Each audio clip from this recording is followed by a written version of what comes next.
Bem-vindo ao canal da Focus Consultoria e Treinamentos, dando início ao curso da CIPA, modalidade presencial, semipresencial ou online.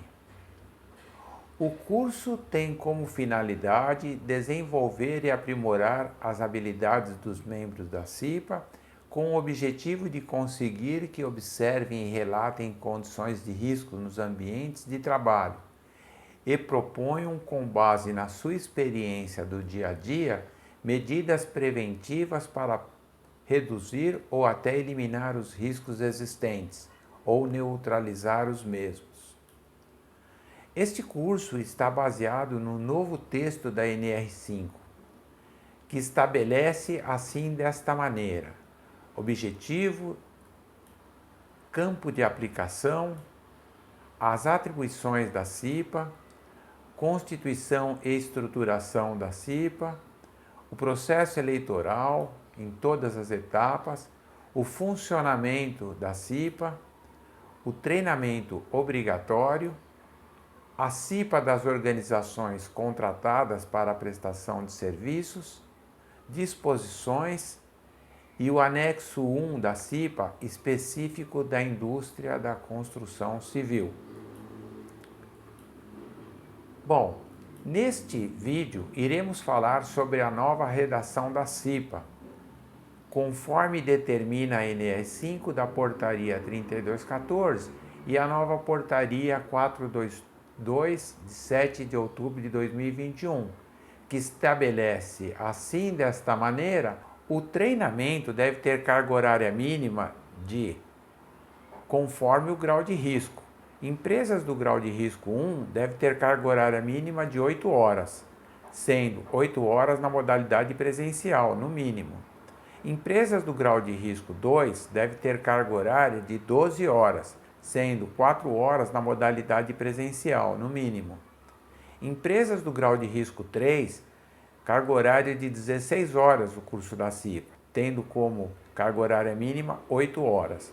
Empresa de grau de risco 4, carga horária mínima de 20 horas, sendo 8 horas na modalidade presencial, no mínimo. O que a gente pode observar é que o grau de risco, conforme aumenta o grau de risco, a carga horária também aumenta, né? Cabe ressaltar que no antigo texto da NR20, independente do grau de risco, as empresas elas obrigatoriamente tinham que fazer o curso com carga horária mínima de 20 horas.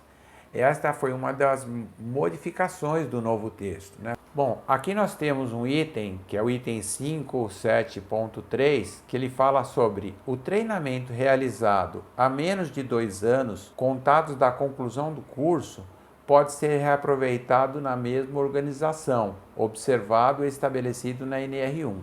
Um exemplo, o funcionário fez o curso, né, e ainda não passou 2 anos, se ele for reeleito à CIPA, ele não precisaria fazer o curso novamente. Bom, aqui com relação ao treinamento. O treinamento deve contemplar no mínimo os seguintes itens: estudo do ambiente e das condições de trabalho, bem como os riscos originados no processo produtivo.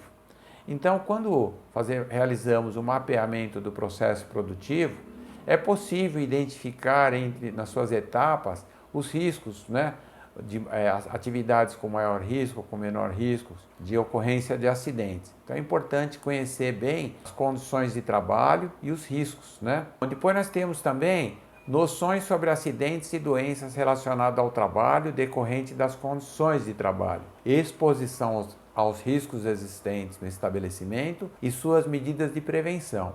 Sabemos que temos as proteções coletivas, né? Proteções de máquinas, as proteções acústicas, guarda-corpo. Então nós temos proteção fixa de máquinas, sensores, e temos também as medidas administrativas, né, que é redução de exposição ao risco, medidas administrativas entre intervalos de uma atividade e outra, e temos também as medidas de proteção individual, né, equipamento de proteção individual. Depois aqui nós temos as metodologia de investigação e análise de acidentes e doenças relacionadas ao trabalho. Nas metodologias de investigação e análise de acidentes, nós podemos utilizar, existem várias ferramentas, que nem diagrama de Chikawa, né, que é um diagrama de causa e efeito, que pode se identificar num acidente que vários foram os fatores contribuintes para a ocorrência daquele acidente. Mas utilizando de ferramentas, você consegue identificar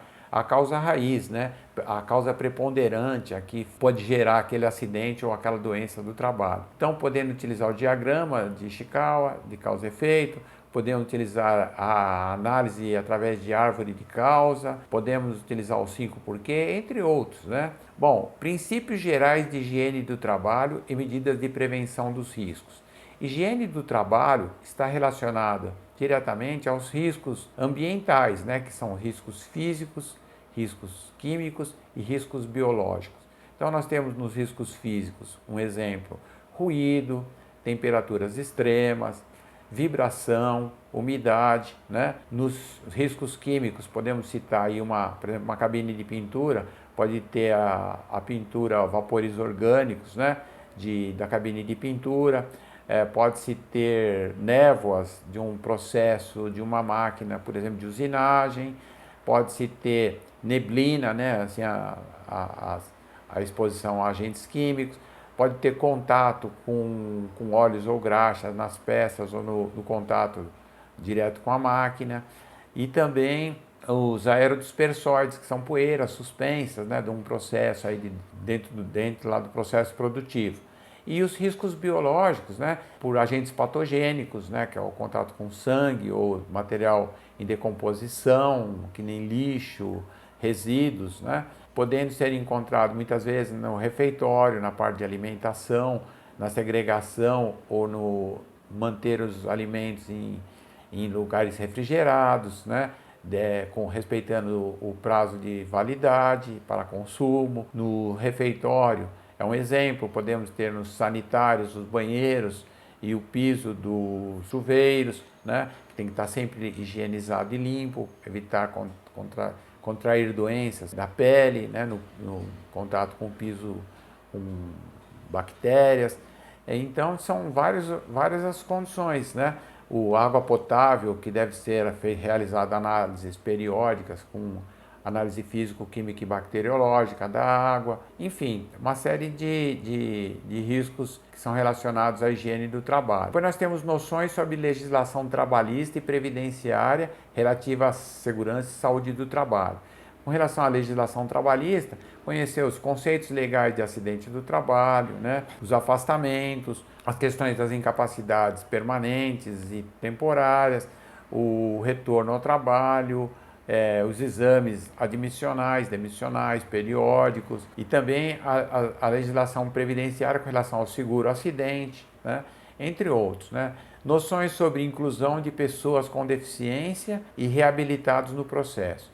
Hoje, né, noções com relação à inclusão de pessoas com deficiência, nós temos as empresas têm uma cota, né, de pessoas que elas têm que admitir para a inclusão do processo no quadro de funcionários, né?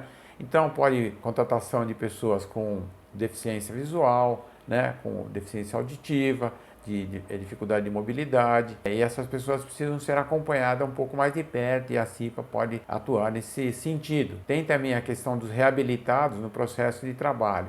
São aqueles casos de funcionários que se afastaram, né, por um período e ficaram pelo INSS, às vezes por longo tempo, e depois eles voltam para a empresa tem que colocar eles em locais, né, que possibilite a recuperação, por exemplo, não tem a sobrecarga, né, com algumas restrições, né, de repente pode ter restrições para os membros inferiores, de repente pode ter restrições para os membros superiores, então a pessoa tem que realizar uma atividade que possibilite realmente a recuperação dela, né, e é uma inclusão de pessoa que esteve afastada e voltando para o mercado de trabalho. A organização da CIPA e outros assuntos necessários ao exercício das atribuições da Comissão Interna de Prevenção de Acidentes. Então, na organização da CIPA, aqui nós temos o plano de trabalho da CIPA, o calendário anual das reuniões ordinárias que eles deverão participar, os cipeiros, né? E aí tem também as atribuições do presidente da CIPA, atribuições do vice e dos demais membros, as atribuições que são relacionadas à elaboração da ata, que deve ser realizado pelo secretário, que é definido no dia da reunião entre os membros da CIPA. Enfim, aqui nós terminamos uma etapa do treinamento, né? E o próximo módulo nós iremos falar sobre o dimensionamento da CIPA. Muito obrigado e até a próxima.